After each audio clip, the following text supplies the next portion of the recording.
memproses prosodi ujaran dengan meliputi nada, tekanan, ritme, jeda, dan kontur intonasi, serta bagaimana unsur-unsur tersebut dapat mempengaruhi pemahaman makna, penekanan informasi penting, ekspresi emosi, dan struktur wacana. Dengan melalui pengamatan terhadap perubahan pitch, penempatan stres, pola ritme, serta jeda dalam tuturan. Neurointonasi membantu dalam menjelaskan cara pendengar memecah, menafsirkan, dan merespon suatu ujaran secara neurologis. Analisis neurointonasi dalam pidato B.J. Habibie. Yang pertama, intonasi B.J. Habibie terdengar pelan tetapi tegas. Lalu yang kedua, meskipun nadanya lembut, tekanan suara tetap kuat dan menunjukkan keyakinan serta penguasaan materi. Dan yang terakhir, variasi tinggi nada muncul ketika menekankan hal penting yang mencerminkan kontrol emosi yang baik. Hal ini akan dibuktikan dengan cuplikan pidato B.J. Habibie sebagai berikut.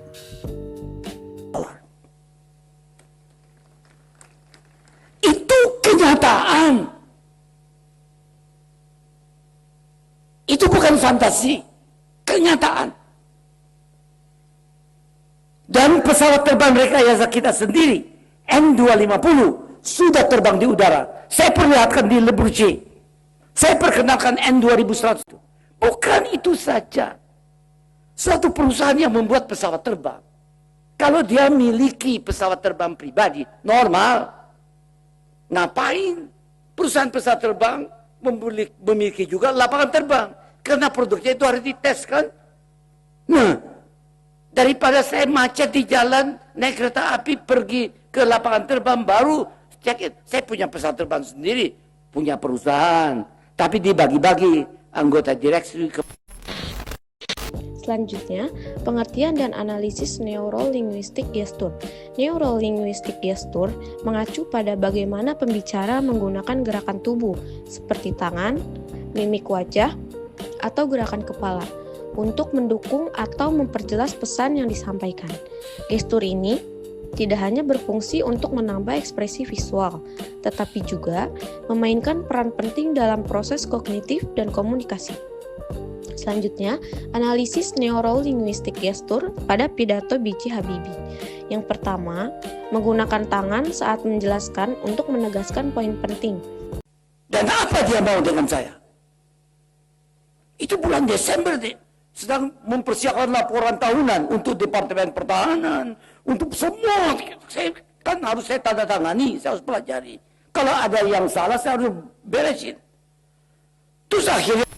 Yang kedua, gerakan kepala sedikit miring dan sering mengangguk.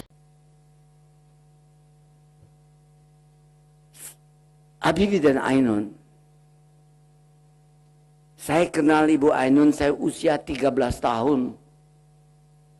Ibu Ainun 12 tahun. Lalu yang terakhir, tatapan mata diarahkan kepada lawan bicara, menunjukkan rasa percaya diri dan keterlibatan langsung. Tiba-tiba dua-dua mobil punya roda 4, pakai setir, ada penumpang, tabrakan di Toro. Apa terjadi? Total rusak. Datang yang pembeli besi tua. Per kilo mobil yang mahal dan per kilo mobil yang murah sama.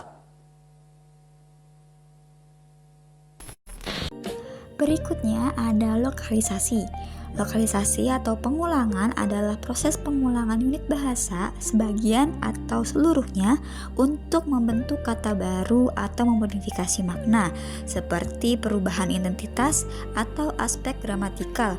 Dalam konteks ini, lokalisasi dapat diartikan sebagai kesalahan berbahasa atau berbicara yang melibatkan otak sehingga membentuk kata yang berulang atau kata yang seharusnya tidak keluar dalam mulut. Dari beberapa bukti pidato B.J. Habibie yang sudah kita tampilkan, terlihat bahwa dalam pidato tersebut tidak ditemukannya pengulangan seperti kata atau Hal ini juga menunjukkan bahwa B.J. Habibie berpikir terlebih dahulu sebelum berbicara, sehingga tuturannya lancar dan terstruktur.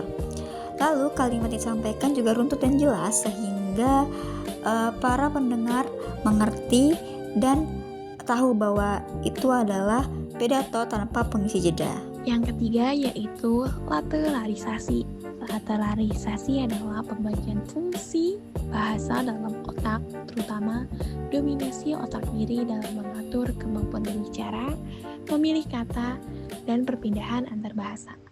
Jika seseorang dapat mencampur dua bahasa dengan lancar tanpa jeda, itu menunjukkan proses lateralisasi bahasa bekerja dengan sangat baik. Analisis lateralisasi pada pidato B.J. Habibie. Pertama, Habibie mencampurkan bahasa Indonesia dan bahasa Inggris dalam pidatonya secara spontan. 10 hari. It's almost impossible. Pokoknya bau engineering, bau mesin, termasuk menjahit kata-katanya situ ya. Perpindahan bahasa mulus ini menunjukkan kemampuan linguistik tinggi dan koordinasi bahasa yang kuat dalam otaknya. Campur kode dilakukan untuk menegaskan konsep ilmiah sesuai dengan latar pendidikan dan karir internasional. Yang kedua, menariknya aksen Jerman masih terdengar saat mengucapkan bahasa Inggris dan bahasa Indonesia dalam pidatonya. Hal ini terjadi karena fonologi bahasa Jerman sudah melekat pada cara Habibie memproduksi bunyi akibat lama tinggal dan belajar di Jerman. Kan dia lama di Jerman, belum tentu dia lancar bahasa Indonesianya. Ini menunjukkan bentuk lateralisasi fonologi, yaitu bagaimana otak mempertahankan pola pelafalan bahasa yang paling sering digunakan. Pidato B.J. Habibie mencerminkan sosok ilmuwan dan pemimpin yang komunikatif, berwibawa, dan memiliki kapasitas intelektual tinggi. Hal tersebut terlihat dari yang pertama adalah kecakapan berbahasa. Ditinjau dari latar belakang pendidikannya di Jerman dan pengalaman akademik internasional, Habibie menunjukkan kemampuan linguistik yang kuat. Hal ini tampak dari penggunaan bahasa yang runtut, campur kode yang wajar dalam konteks ilmiah, serta intonasi yang stabil dan terkontrol. Selanjutnya adalah wawasan dan pengetahuan. Wawasannya yang luas dapat dilihat dari berbagai prestasi di bidang teknik penerbangan. Penjelasannya dalam pidato selalu didukung pemahaman ilmiah yang mendalam sehingga setiap poin yang disampaikan terdengar logis, terukur, dan berlandaskan pengalaman risetnya. Selanjutnya adalah pengalaman dalam menghadapi masalah. B.J. Habibie memiliki rekam jejak panjang dalam memecahkan persoalan teknis dan strategis, baik di level industri atau pemerintahan. Hal ini tercermin dalam gaya bicaranya yang tenang, terstruktur, dan menunjukkan kemampuan melihat solusi secara jernih tanpa tergesa-gesa. Selanjutnya adalah keyakinan dan keimanan. B.J. Habibie memiliki keyakinan spiritual yang tinggi, tampak dalam pilihan kata dan ketenangan sikapnya.